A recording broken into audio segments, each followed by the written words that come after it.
Hey everyone, welcome back. This is my review of Higurashi Kai episode 17. Wow. Interesting episode. For the majority of the episode, I was planning on saying in this review, not a whole lot happened. Because for the majority of the episode, not a whole lot happened. Okay. Unfortunately, no Satoshi again, but there's still 7 episodes left, I guess, so hopefully they'll explain more about what happened to him.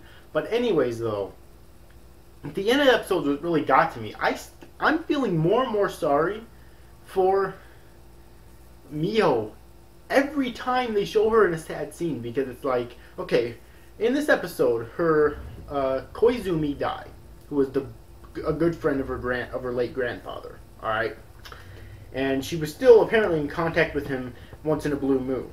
Okay, and in fact, this episode she actually got a call from him, but later on in the episode, she got a call from someone who said that he died. Then she went to a meeting on the day of his funeral, no less, forced into the meeting by these guys who were working close with Koizumi, and it turned out they were just pretending to believe this whole Hinamizawa syndrome stuff all along. After his death, they easily disregarded it right in front of her fucking face. All her life's hard work and effort, and her grandfather's and Koizumi's. Goddamn.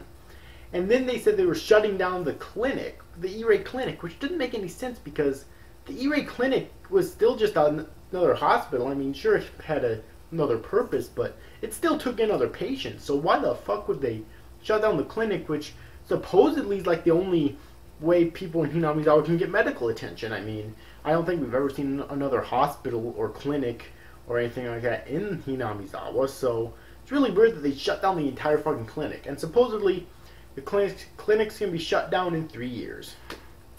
We all know that's not going to happen. So, yeah.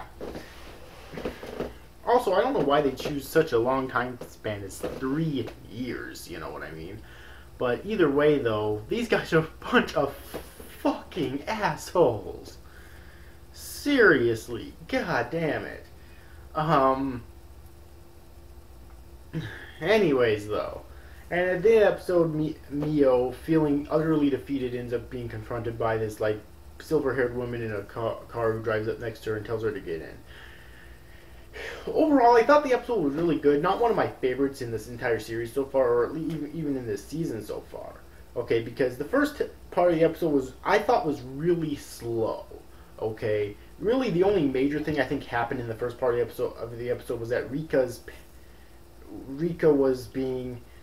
chose to be basically a test subject in order for them to find a cure to the Hinamizawa syndrome, so that she could basically help save Satoko.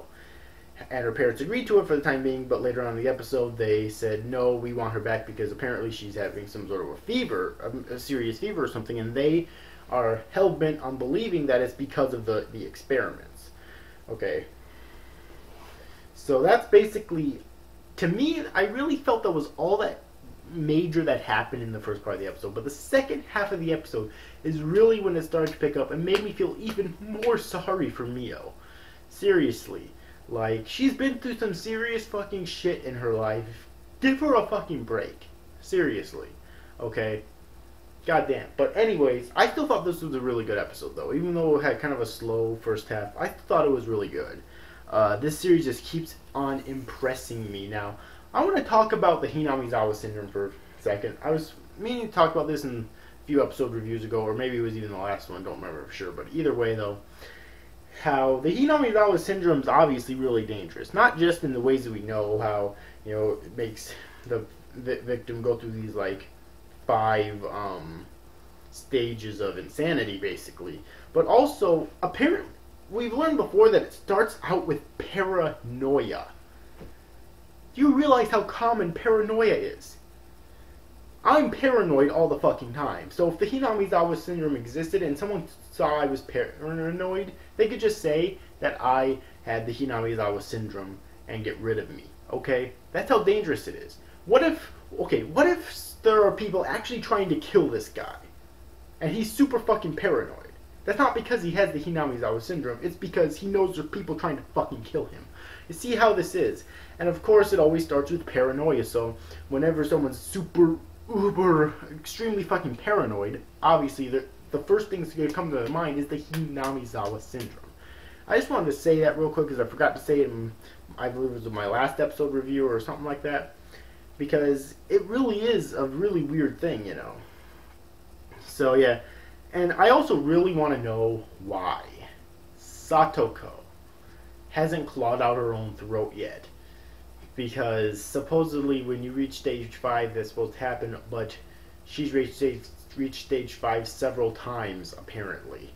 So anyways, I really love this episode. Again, not one of the best so far, but I still think it's a really good episode. And I definitely recommend it. So anyways, overall, hope you enjoyed this review, guys. These after guys, thank you for watching. Bye-bye.